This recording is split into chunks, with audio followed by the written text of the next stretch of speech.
आज माझ्या मतदारसंघामध्ये अत्यंत दुर्दैवी घटना घडली। आज सकाळी 2:45 वाजता एका टेलरच्या दुकानाला आग लागून जवळपास 7 लोकांचा मृत्यू त्या ठिकाणी झालेला आहे। त्यामध्ये 2 वर्षाची एक मुलगी, 3 वर्षाची एक मुलगी, 2 मुलं, एक प्रेग्नंट बाई आणि तिचा पती असे एकंदरीत 7 जणांचा बळी या आगीने आज घेतलेला आहे। या संदर्भामध्ये मी माननीय मुख्यमंत्री एकनाथ शिंदे साहेबांशी बोललो व त्यांनी तातडीनं असे या झालेल्या दुर्दैवी घटनेबद्दल शोक व्यक्त केला आणि त्या मयताच्या कुटुंबांना प्रत्येकी 5 लाख रुपयाची मदत त्यांनी जाहीर केलेली आहे। रमजानच्या काळामध्ये त्या मुस्लिम कुटुंबावर झालेला हा आघात खऱ्या अर्थाने दुर्दैव आहे, परंतु शिंदे साहेबांनी आम्ही त्या कुटुंबाच्या पाठीशी निश्चित उभं राहू, सर्व परीने त्यांना मदत करू असं आश्वासन या ठिकाणी दिलेलं आहे। प्रत्येकी 5 लाख रुपये प्रत्येकी 5 लाख रुपये। बच्चू कडू म्हटले की भाजपने शिंदेचा बळी घेऊ नये, त्यांना कमजोर करण्याचं काम सुरू आहे भाजपकडून शिंदे सेनेला आणल्यापासून, आणि आता मुख्यमंत्र्यांनाही कमजोर करतात। मुख्यमंत्री एकनाथ शिंदे साहेब जर पाहिलं तर सर्वसामान्य कुटुंबातला माणूस मुख्यमंत्री झाला त्यावेळेपासून किंवा त्यांनी केलेल्या उठावापासून अनेक संकटाला त्यांनी तोंड दिलेलं आहे। परंतु माझ्या माहितीप्रमाणे मोदी साहेब असतील की अमित शाह साहेब असतील, त्यांना भरभरून सपोर्ट सुद्धा त्यांनी केलेला आहे। शिंदे साहेबाचा स्वभाव पाहता राजकारणापेक्षा त्या समाजकारणाकडे जास्त पाहतात आणि म्हणून लोकसभेच्या निवडणुकीच्या पूर्वी हे ज्या काही बोलणी होत आहेत, ज्या काही चर्चा होत आहेत, ज्या काही नेते लोक बसत आहेत, त्यामधून शिंदे साहेब ज्या समंजसपणे भूमिका घेत आहेत त्याचं कौतुक प्रत्येक कार्यकर्ता करतोय। परंतु शिवसेनेच्या जागा का उशिरा जाहीर होत आहेत या संदर्भामध्ये अनेक लोकांच्या मनामध्ये प्रश्नचिन्ह निर्माण झालेलं आहे। ही वस्तुस्थिती आहे। मग शिंदे साहेबांवर दबाव आहे का? शिंदे साहेबाला भाजप दाबायचा प्रयत्न करते काय? शिंदे साहेबाचा बळी घेण्याचा प्रयत्न करते काय? अशा अनेक चर्चा ज्या का होत आहेत, मला वाटतं त्या दुर्दैवी आहेत। परंतु एक निश्चित आहे, शिंदे साहेब आपल्या निर्णयापासून कधीही मागे हटत नाहीत, हे आमचा अनुभव आहे। म्हणून ही जी काही महायुती झालेली आहे, या महायुतीमध्ये एकच ध्यास हा सर्वांचा असला पाहिजे की येणारी प्रत्येक सीट ही निवडून आली पाहिजे। एकमेकावर कुरघोडी न करता या जागा सर्व निवडून येऊन मोदी साहेब कसे पंतप्रधान बनतील, कारण की सर्वांचं लक्ष या महाराष्ट्राकडे आहे। महाराष्ट्रामधून सर्वात जास्त जागा निवडून येतील असा सगळ्यांचा कायास आहे आणि त्यासाठी मला वाटतं सर्वांनीच मिळून प्रयत्न केले पाहिजेत। बच्चू कडून जे विधान केलंय कदाचित त्यांच्या भावना त्यांनी व्यक्त केल्या असाव्यात, त्यांना असं वाटत असावं, परंतु तसं काही घडणार नाही अशी माझी अपेक्षा आहे। आणि मग हे राजकारणामध्ये जर काही उलटपालट जर झालीच तर त्याच्याबद्दल त्या बाबतीमध्ये एकनाथ शिंदे साहेब खंबीरपणे आपल्या निर्णयाशी बांधील असतात आणि ते निर्णय घेताना कुठेही कचरत नाहीत, एवढं मात्र निश्चित आहे। एखाद्या विरोधकाने हे बोललेलं असतं तर आपण राजकीय विधान म्हटलं असतं, पण बच्चू कडू तुमच्या सोबत होते, तुमच्या उठावात मांडीला मांडी लावून बसले होते, सगळ्या तुमच्या सरकारचा एक भाग आहे, ते बघताय, काही तर बघितलं असेल त्यांनी, म्हणून तर बच्चू कडूच्या स्टेटमेंटला आम्ही महत्व दिलेलं आहे ना। बच्चू कडूंना वाटणं की कारण की बच्चू कडूंनी शिंदे साहेबांबरोबर ते काम करतायत, शिंदे साहेबाचा शब्द ते पाळतायत आणि म्हणून शिंदे साहेबांच्या बद्दलचं त्याची असलेली आस्था किंवा त्यांच्याबद्दलचं असलेलं एक प्रेमभाव म्हणा, तो जो त्यांनी व्यक्त केला त्याबद्दलचं, म्हणून त्यांना सांगितलं की शिंदे साहेब त्यांनाही माहिती आहेत निर्णय घेताना ते मागे पुढे पाहत नसतात आणि असं कुणीही समजू नये की शिंदे साहेब काही बोलत नाही याचा अर्थ काही करू शकत नाही। त्यांना जेव्हा जे जे काही निर्णय घ्यायचे असतात त्या टायमाला ते निर्णय घेतल्याशिवाय थांबत सुद्धा नाही। बरं, उद्या अर्ज भरण्याचा शेवटचा दिवस आहे, म्हणजे अवघे आता 24 तास उरले, तुमचे उमेदवार ठरतच नाही, काही देणार आहात की नाही उमेदवार? दुसऱ्या टप्प्याच्या जे काही फॉर्म भरायची उद्या शेवटची तारीख आहे।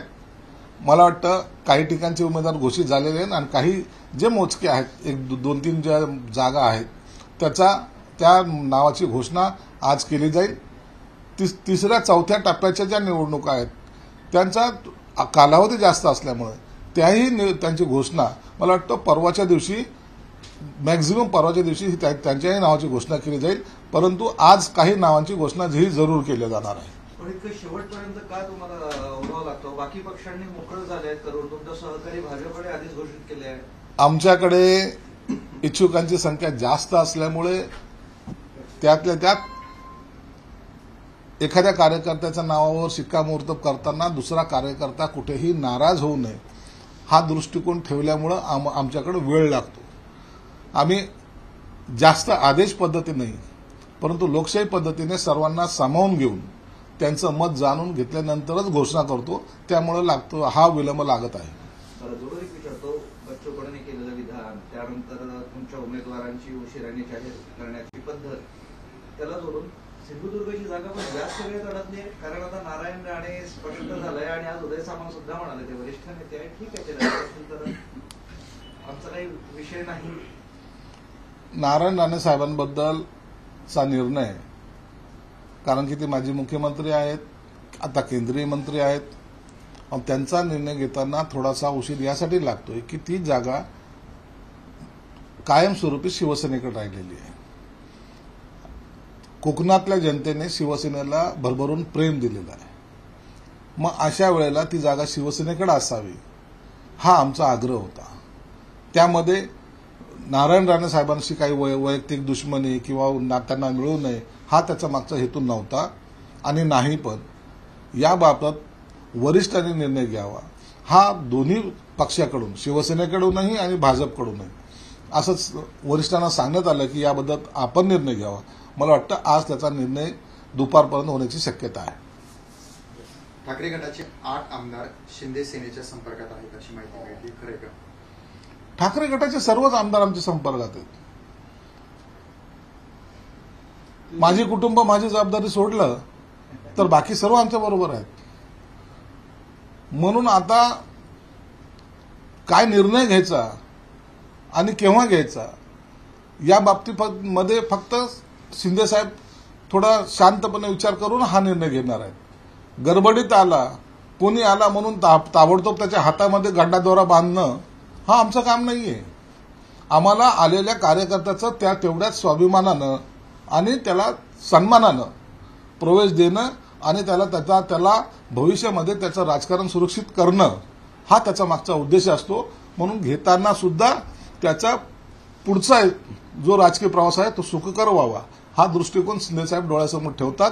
म्हणून प्रवेश देताना सुद्धा विचारपूर्वक करून प्रवेश देतात आणि त्याला कार्यकर्त्याला किंवा त्या आमदाराला किंवा त्या नेत्याला आपण योग्य ठिकाणी गेलो ही भावना त्याच्यामध्ये निर्माण करतात. तुम्ही शिवबंधनला गड्डादोरा म्हणताय? मला नाही माहिती त्याला, पण माझ्या तोंडातून जे निघलं ते निघलं. तुम्ही पण बांधतात ना शिवबंधन? आम्ही शिवसेना प्रमुखाचं शिवबंधन बांधलेलं आहे. आम्ही शिवसेना प्रमुखांच्या विचारावर आजही चालतोय. आम्ही शिवसेना प्रमुख आमचं दैवत आहे, आजही आमचं मत आहे. म्हणून आम्ही त्याच्याबद्दलचं शिवसेना प्रमुखाबद्दल काही बोलू शकत नाही. तो आमचा स्वाभिमान आहे. बाकीचे जे काही लोक करतात, जे नाटकं करतात ना, आजकाल तर ज्यांनी शिवसेनेला शिव्या दिलेल्या आहेत तेच लोक आता शिवसेना शिकवायला लागलेत. हे आमचं दुर्दैव आहे. म्हणून आता मग आम्ही त्या काळात जे काही शिवबंधन बांधत होतो त्याचं रूपांतर आता गंडादोऱ्यात झालं असं माझं मत आहे. निवडणूक आयोगाला जी काही भाजप शिंदे गटानं स्टार प्रचारकांची यादी दिली होती त्या यादीमध्ये एकमेकांच्या पक्षाची सुद्धा नावं असल्यामुळे कलम 77चं उल्लंघन झाल्याची तक्रार राष्ट्रवादी काँग्रेसने केली होती. त्याची दखल निवडणूक आयोगाने घेतली. लोकसभेच्या निवडणुकीला अनेक पक्षांची युती होत असते आणि तुम्ही जर पाहिलं तर त्या बॅनरवर मग ते शिवसेनेचा बॅनर असेल तर त्यावर मोदी साहेबांचा फोटो असेल, ते भाजपचं बॅनर असेल तर त्याच्यामध्ये शिवसेना प्रमुखाचा फोटो असेल, किंवा ते राष्ट्रवादी अजितदादाचा असेल तर त्याच्यावर मोदी साहेबांचा फोटो असेल. हे जे काही कॉम्बिनेशन असतं किंवा ह्या नेत्यांचे जे काही फोटो असतात, महाराष्ट्रापुरतं पाहिलं तर एका बॅनरवर एकनाथ शिंदे पण आहेत, अजितदादा पण आहेत, देवेंद्र फडणवीस पण आहेत. मिळून युती करून ज्या निवडणुका लढवल्या जातात त्यावेळेला त्या मतदारसंघामध्ये किंवा अनेक मतदारसंघामध्ये तेच लोक त्या पक्षाचे लोक हे स्टार प्रचारक म्हणून जात असतात. त्या स्टार प्रचारकावर जे काही ऑब्जेक्शन घेण्यात आलंय त्याला ऑब्जेक्शन घेण्यासारखं काहीही नाही. जर उद्या मोदी साहेब संभाजीनगरच्या लोकसभेच्या प्रचाराला जर आले तर त्याचा खर्च जो या भागाचा जो आहे तो त्या उमेदवाराच्या नावावर जातो किंवा सेंट्रल जे काही असतात कार्यालय त्या माध्यमातून त्याची निवडणूक आयोगाला माहिती कळवली जाते. म्हणून इथं आचारसंहितेचा कुठेही भंग होत नाही. या त्या खर्चाचा सर्व ब्यौरा हा निवडणूक आयोगाकडे सादर केला जातो. म्हणून याची चिंता आम्हाला नाही. गुलाबराव पाटलांनी कडाडून टीका केली आहे ती म्हणजे संजय राऊत यांच्यावर.